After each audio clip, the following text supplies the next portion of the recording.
Hello everyone, তোমরা সবাই কেমন আছো? আশা করি ভালো আছো। আর আজকে আমি নতুন ব্লগ নিয়ে চলে আসলাম তোমাদের জন্য। আজকে তোমরা বলবে আমরা যাচ্ছি কোথায়, আর পুরো ভিডিওটা দেখবে। আর তোমরা কমেন্টে আমাকে জানাবে আমরা আজকে কোথায় গিয়েছিলাম, ঠিক আছে? আর কেমন লাগছে আমাকে সেটাও কমেন্টে আমাকে জানাবে। কে কোথা থেকে দেখছো সেটাও কমেন্টে জানাও আমাকে একটু। আর আমরা ঘুরতে যাচ্ছি, তোমরা তো বুঝতেই পারছো। আর আমরা আজকের বার হয়েছি একটু ঘুরতে যাওয়ার জন্য। কোথায় যাচ্ছি আর কি করব তো তোমরা দেখতে থাকো লাস্ট পর্যন্ত। আজকের গাড়ি পাওয়া অনেকই মুশকিলের ব্যাপার ছিল, আর পাওয়া যাচ্ছিল না। আর মানে এত বেশি রেট দেখাচ্ছে, তোমাদের কি বলবো। তো বুঝতে পারছিলাম না কি করব। আর আমাদের বাসে যেতে ভালো লাগে না, তাই জন্য বুক করেই নিলাম। আর তারপরে বাসে গেলে কি বলতো, অনেক বেশি ভিড় থাকে, তারপরে টাইমে বাসও আসে না। আর দাঁড়িয়ে দাঁড়িয়ে অধৈর্য হয়েছে, টাইমটাও মানে লস্ট হয়, বেকার হয়, তাই জন্য আমরা পছন্দ হয় না বাসটা।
এবারে অনেকেই তোমরা বুঝে গিয়েছো কিনা আমরা কোথায় এসেছি, বা অনেকে বুঝতে পারোনি। এবারে মানে আরও সামনে গেলে তোমরা আরও ভালোভাবে বুঝতে পারবে, তো দেখতে থাকো।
তো আজকে ভীষণ ভিড় ছিল আর মানে অনেকই ভালো লেগেছে।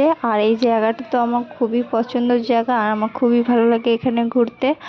আর তোমরা না আসলে এসে ঘুরে যাও, তারপরে বুঝবে এখানে কেন আমার ভালো লাগে, আর তোমাদের অবশ্যই ভালো লাগবে, ঠিক আছে। আর কলকাতার জায়গাটাই এরকম কিনা খুব ভালো লাগে। তো কিছু খাওয়া দাওয়ার জন্য আমরা এখানে চলে এসেছি। আর খাওয়া দাওয়ার জন্য এখানটাই মানে সব কিছু থাকে, তো তার জন্য আরও ওই দিকটা আছে। তো আমরা এই গেটে ছিলাম বলে এখানে খেতে বসলাম। আর তো এখানটাও ভীষণ সুন্দর জায়গা, এখানটাও খুব সুন্দর সাজিয়ে রেখেছে, ভালো লাগছে। ভিডিওটা ভালো লাগলে লাইক কমেন্ট শেয়ার সাবস্ক্রাইব করে দিও। আর সবসময়ের মতন এখনও পাশে থেকো, আমার খুব ভালো লাগে তোমরা সাপোর্ট করলে, পাশে থাকলে।